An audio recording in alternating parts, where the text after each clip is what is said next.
Hello everyone, welcome to the movie meter channel. ఇవాళ మనం మాట్లాడుకోబోయేది Viswanathan sons movie review. First of all, ఈ movie చూసాక ఈ మూవీ డైరెక్టర్ ఎవరు, వెంకీ అట్లూరియా లేదా త్రివిక్రమ్ శ్రీనివాస్ గారా అన్న ఫీలింగ్ వచ్చింది. ఎందుకంటే ఒక త్రివిక్రమ్ శ్రీనివాస్ గారి మూవీలో ఉండే వైబ్స్ అన్నీ ఈ మూవీలో ఉంటాయి. ఇవన్నీ పక్కకు పెట్టేస్తే నాకైతే సినిమా చాలా నచ్చింది. ఈ ఇయర్లో చూసిన one of the full fledged entertainment film అంటే నేను ఇదనే చెప్తా. సో ఇన్ డెప్త్ రివ్యూలోకి వెళ్తే, ఈ మూవీ సంజయ్ విశ్వనాథ్ అనే ఒలింపిక్ షూటర్ గురించి జరుగుతూ ఉంటుంది. అండ్ మోర్ ఓవర్ తన సన్కి వచ్చిన డిసీజ్ కానీ దాన్ని ఎట్లా క్యూర్ చేయాలనుకున్నాడు, అండ్ ఈ స్టోరీలో మమతా బైజు గారు ఎలా వచ్చారు అన్నది మిగతా part of the story. Even ఒక చిన్న లైన్ చెప్పినా కానీ it would be a spoiler, ఎందుకంటే స్టోరీ లైన్ చాలా థిన్గా ఉంటుంది. నాకైతే ఈ సినిమాలో movie screenplay one of the best అనిపించింది. ఎందుకంటే మనం వేరే దగ్గర ఏంటంటే 30 to 40 minutes సెటప్కే తీసుకుంటారు. బట్ మీరు once you are seated, straight 15 to 20 minutesలో మనకు మెయిన్ కాంటెక్ట్కి వచ్చేస్తారు. అండ్ ఆ స్క్రీన్ ప్లే అన్నది అంత ప్రాపర్గా రాసుకున్నారు. ఈవెన్ డైలాగ్స్లో కూడా మనకు కొంచెం త్రివిక్రమ్ గారి ఇన్ఫ్లుయెన్స్ కనబడుతూ ఉంటుంది.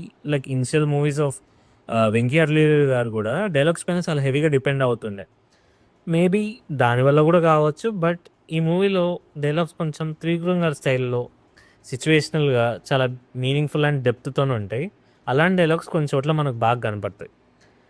అండ్ మోర్ ఓవర్ ఈ మూవీ మొత్తంలో మనకు ముగ్గురు బాగా కనిపించేది ఎవరంటే మమతా బైజు గారు అండ్ రాధిక గారు అండ్ సూర్య గారు. ఆబ్వియస్లీ సూర్య గారు సటిల్ యాక్టింగ్తో బాగానే చేస్తారు యాక్టింగ్. బట్ స్టిల్ ఒక సీన్ ఉంటుంది, ఆ ఒక్క సీన్తో మనకు చెప్పేయచ్చు ఎందుకు సూర్య గారు one of the finest actors అని.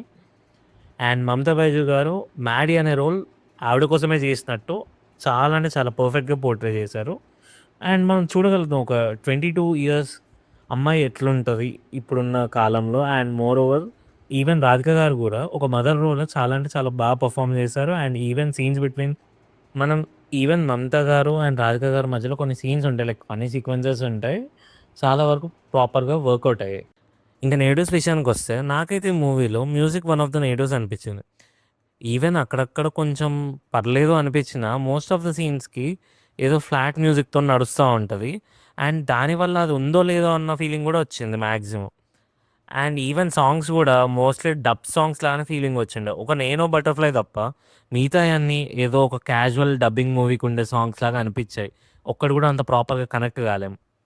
అండ్ అదర్ దాన్ దిస్ నాకు ఇంకో నెగిటివ్ ఏంటంటే సెకండ్ హాఫ్ మొత్తం ఒక family mode, like family cinema లాగా షిఫ్ట్ అయిపోతుంది. ఏదైతే మనం ఫస్ట్ హాఫ్లో ఎక్స్పీరియన్స్ చేసిన ఒక కొత్త కాన్సెప్ట్ ఏదైతే ఉంటుందో అది అలా మొత్తం కోర్ పాయింట్ అంతా ఒక సైడ్ ట్రాక్ వెళ్ళిపోయినట్టు ఫీలింగ్ వస్తూ ఉంటుంది. అదర్ దాన్ దిస్ నాకైతే వేరే నెగిటివ్స్ ఏం కనపడలేదు. It's a really good watch.